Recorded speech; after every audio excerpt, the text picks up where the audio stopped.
Akalar, bankka bir so'm boshlang'ich to'lov qilmasdan turib, mana shu Spark'ga xarid qilsanglar bo'ladi. Hodiya avto orqali o'zingizlar nomingizga chiqadi.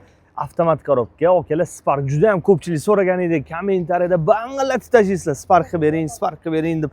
Mana shu toycha sizlar uchun shumkalari bilan tayyor. Akalar, mashinaning holati 2020-yilda ishlab chiqarilgan avtomat korobka.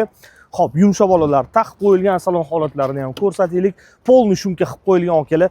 Koptodek yuradi mashina. Va shu holatlari zo'r. Bilasizlar, har doim sizlarga eng zo'r avtomobillarni tavsiya qilaman akalar. Mashinaning holati zo'r. Zo'r, bitta bonusi ham bor akalar ichida. Boshlang'ich to'lovsiz, yana qo'shimchasi yo'q akalar. Propan gazini ham mana tabletka. Eng zo'ridan ustunovka qilib, buning tagiga ham shumkalar qilib qo'yilgan, yurganinglarda hech qanaqa dovush bermaydi. Xullas, avtomat korobka Spark akalar.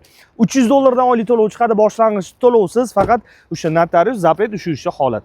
Notarius zapretga pul olib kelasiz, u yo'q $800 atrofida. O'sha xarajatingizga ketyapti, o'zingizlarning ko'zinglarni oldinglarda shu xarajatlarni qilamiz. Bu degani nima? Boshlang'ich to'lovsiz, bankka bir so'm to'ladingizlar, faqat xarajatni qilib olasizlar. Hodiya avto sizlarning ishonchli uchun harakat qilyapti.